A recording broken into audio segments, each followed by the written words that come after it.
Halo guys, kembali lagi bersama gua Muhin. Di video kali ini gua mau ceritain gimana caranya gua bisa dapet kerja part-time di Jerman dengan gaji 2 juta per hari. Sumpah guys, pertama kali gua nyadar bahwa gajinya 2 juta per hari, gua juga kaget sendiri. Kok bisa gitu kerja part-time doang digaji 2 juta per hari? Apalagi kerja full-time. Nah di sini gue bakal bungkus ceritanya dengan nyeritain juga apa aja sih enak dan gak enaknya kerja part-time di Jerman menurut pengalaman gue. Nah jadi akhir-akhir ini tuh gue lagi sibuk buat nyelesain S2 gue sambil kerja part-time. Kenapa gue harus kerja part-time dan kenapa baru sekarang? Nah jadi kan sebenarnya gue ke Jerman tuh buat ngelanjutin S2 gue. Dari awal S2 gue tuh di cover sama funding dari scholarship gitu. Jadi semua kebutuhan gue tuh tercukupi karena adanya scholarship ini. Nah tapi karena kontrak scholarshipnya udah habis, jadi sekarang gue harus memenuhi kebutuhan gue dengan cara bekerja. Di Jerman sendiri, student tuh dibolehin buat kerja dengan jumlah jam kerja setengah dari pekerja full time. Ya udah jadi gue manfaatin aturan tersebut dan kerja part time. Nah saat ini gue kerja di suatu bisnis di dalam Amazon. Jadi bisnis ini tuh jualan mainan, kostum, atau properti-properti yang dibutuhin buat festival-festival di Jerman. Contohnya festival paling terkenal di Jerman yaitu Oktoberfest. Nah sampai saat ini gue udah kerja sekitar 3 bulanan lah di bisnis ini. Nah selama 3 bulan gue kerja di tempat ini, gue udah mulai bisa rasain apa enak dan gak enaknya kerja di Jerman, khususnya di tempat ini ya. Jadi ini dia beberapa hal enaknya kerja part-time di Jerman menurut pengalaman gue. Yang pertama, gue dapet gaji lumayan tinggi. Lebih tinggi dari UMR Jerman, yaitu 12,41 euro per jam. Di tempat ini gue dapet 15 euro per jam. Nah waktu itu, gue pernah tuh kerja 8 jam 15 menit. Yang kalau gue kaliin 15 euro, itu sekitar 124 euroan per hari. Atau sekitar 2.100.000 per hari. Pertama kali gue hal itu tuh kaget banget, gue 2 juta per hari loh. Gitu doang. Terus enaknya yang kedua adalah tempat kerja gue tuh gak jauh. Cuma 15 menit pakai bus. Dan kadang dijemput sama si bosnya. Dan sering banget dianterin sama si bosnya karena biasanya kerjanya tuh sampai maghrib atau malam gitu. Kapan lagi coba bisa diantar jemput pakai mobil mewah, Audi atau Tesla. Terus yang ketiga, kerjanya tuh nggak capek menurut gua ya. Tapi ini debatable sih. Jadi kerjaan gua tuh cuman ngambil-ngambilin barang terus gua packing. Mungkin gak enaknya di awal-awal tuh bakal kerasa banget karena lu harus berdiri selama 4-8 jam. Beneran berdiri terus gak ada duduknya sama sekali. Nah enaknya yang keempat, bosnya tuh fair banget.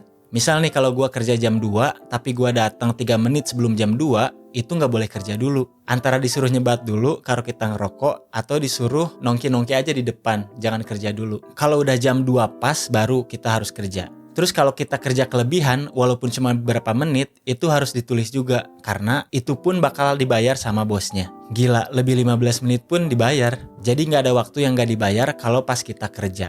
Yang kelima, kita bisa izin kapanpun kita mau. Asal kita ngasih taunya minimal 1 minggu sebelum kita izin. Kalau misalnya mau liburan atau ada keperluan, ya tinggal ngomong aja. Asal H-7 pasti di ACC. Itu sih menurut gua hal-hal enak yang gua dapetin selama gua kerja part-time di Jerman. Nah tapi of course nggak semuanya enak ya guys ya. Pasti ada nggak enaknya juga. Nah ini beberapa hal nggak enaknya kerja part-time di Jerman menurut pengalaman gua. Yang pertama, jam kerjanya nggak tentu. Karena gue statusnya masih student, jadi gue cuma dapat kontrak kerja part-time, di mana maksimal jam kerja yang gue bisa dapat adalah setengah dari maksimal kontrak kerja full-time, yaitu 84 jam. Ini artinya gaji maksimal yang gue bisa dapat per bulan itu cuma 1.150 bersihnya setelah dipotong pajak. Gak bisa tuh lebih dari itu. Nah kata maksimal 84 jam juga harus ditekenin, karena itu jumlah maksimalnya, belum tentu kita bisa dapat segitu. Contohnya bulan kemarin gue cuma dapet jam kerja 30 jam. Yang berarti gaji gue sebulan cuma 450 euro. Itu mah gak kemana-mana guys. Harus nombok buat hidup di sini. Minimal kebutuhan aja sebulan 700 euro. Nombok tuh gue 250 euro bulan kemarin. Terus yang kedua, bosnya strict banget. Ini juga berhubungan dengan sifat bos yang fair banget tadi ya. Jadi kalau tadi kita datang kecepatan itu nggak boleh langsung kerja, di bagian striknya ini, kalau kita waktunya kerja, kita nggak boleh diem sama sekali. Padahal kan kalau kerja ngambil-ngambil barang dan packing-packing kayak gitu, tergantung ada barangnya atau enggak, tergantung orderannya muncul terus atau enggak kan. Nah gue pernah tuh orderan lagi nggak muncul, terus gue bingung kan mau ngapain, ngambil barangnya nggak ada, mau packing nggak ada juga barangnya. Terus gue diem, itu dimarahin, beneran dimarahin. Bosnya bilang, Lu ngapain diem? Ini kan waktunya kerja, ngapain lu diem kayak gini? Terus gue bingung kan, gue harus ngapain gitu.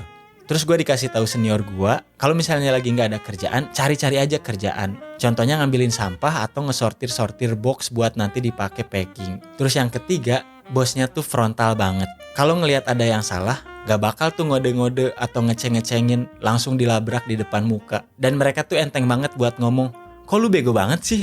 Sering banget tuh gue dengerin kata-kata, it's stupid. Kenapa lu bikin kayak gini? Di depan muka dan di depan semua orang. Itu gue sebagai orang Indonesia yang menjunjung sopan santun dan keramah tamahan, gak masuk bro. Sakit hati gue pertama-tama. Tapi ternyata buat orang sini tuh emang biasa aja kayak gitu. Dan mereka gak ambil hati. Mereka marahin kita cuman karena kebodohan yang kita lakuin di saat itu. Kalau kedepannya mah udah biasa lagi itu. Gak dibawa baper lah intinya. Gue sempet tuh kepikiran sehari 2 hari gitu kan gara-gara dimarahin. Ternyata bosnya mah baik-baik aja loh. Besoknya ngajak ngobrol lagi, biasa lagi gitu. Cuman kalau gue salah lagi, dimarahin lagi, digoblok-goblokin lagi.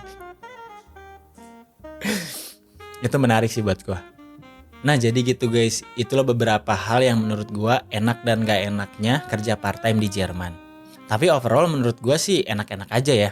Karena ya lumayan, gajinya juga bisa buat bantuin gue buat kebutuhan hidup gue di sini. Walaupun gaji dan jam kerjanya nggak tentu, tapi lumayan lah sebagai gambaran buat kita. Kalau misalnya suatu saat kita kerja full time di sini, gaji kita bisa tuh 2 juta ke atas per hari. Kalau lihat gajinya lumayan banget ya guys ya. Tapi kalau buat gue sih, ya masih comparable lah. Di sini mungkin gajinya tinggi, tapi beberapa hal ada yang nggak bisa dibayar pakai uang yang cuma ada di Indonesia. Gitu sih guys. Kalau buat kalian gimana? Ada yang tertarik nggak buat kerja full time atau part time di sini? Komen di bawah ya, oke? Jadi segitu dulu cerita gua kali ini, dan makasih buat kalian yang udah nonton sejauh ini. Dan sampai jumpa di cerita gua selanjutnya. Bye bye.